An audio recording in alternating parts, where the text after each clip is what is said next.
It was a chilly October evening in a small Midwestern town, the kind of place where everyone knew everyone, and the loudest thing you'd usually hear at night was the wind rattling the trees. But on this night, something else filled the silence, something darker. At 9:47 p.m., the local police department received a frantic 911 call. The dispatcher barely had time to calm the woman on the line before her words stumbled out. "He's not breathing. There's blood everywhere. Please hurry." When officers arrived at the address, a modest one-story house tucked away on Birchwood Lane, they found 42-year-old Mark Reynolds slumped over his living room couch, his shirt soaked in crimson. The crime scene told a story, but not a simple one. The coffee table had been overturned, picture frames shattered, and a trail of blood led into the kitchen.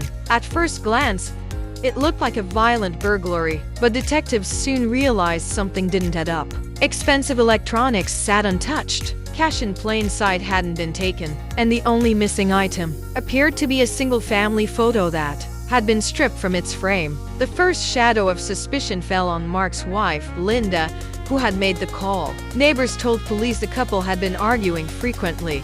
Money was tight, and whispers of infidelity had spread through the small community. But Linda insisted she was upstairs reading when she heard a struggle below. Her fingerprints were everywhere naturally, as she lived there, but nothing directly tied her to the killing. Detectives dug deeper into Mark's life. By day, he was an auto mechanic.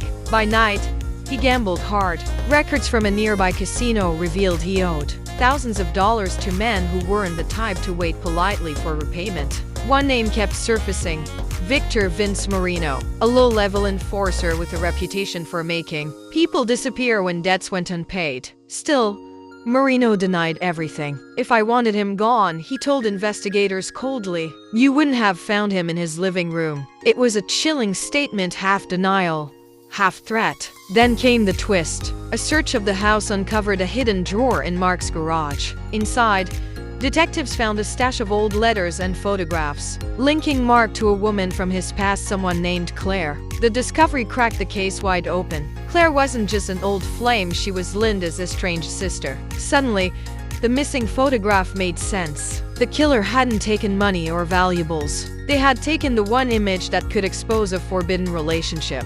As detectives dug into Claire's background, they learned she lived just 2 towns over and had a criminal record for assault. When confronted, Claire broke down. She admitted she and Mark had rekindled their relationship in secret, and Linda had discovered the truth weeks before the murder. But Claire swore she hadn't killed him. Forensic results finally gave clarity. Tiny fragments of Linda's shoe tread matched blood patterns on the kitchen floor, proving she had been downstairs that night, not upstairs as she claimed. More damning, her fingerprints were lifted from the broken photo frame prints that had been smeared deliberately, as if she tried to wipe them away. The story unraveled.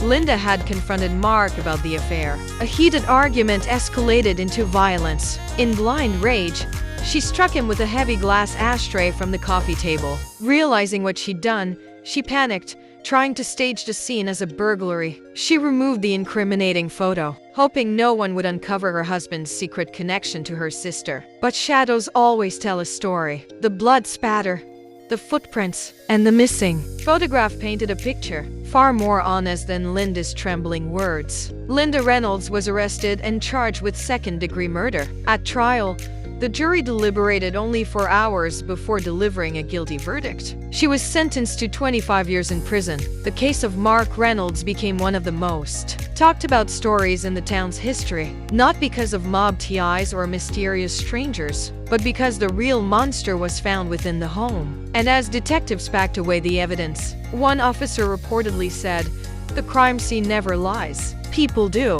But the question remains: how many more crimes hide behind closed doors, disguised as accidents, robberies, or tragedies? In the end, the shadows of the crime scene always reveal the truth, which makes you wonder what secrets might be hiding in your own neighborhood. The story doesn't end here. The truth still lingers in the shadows. What do you think really happened? Drop your thoughts in the comments. And don't forget to subscribe, because the next chapter might just change everything.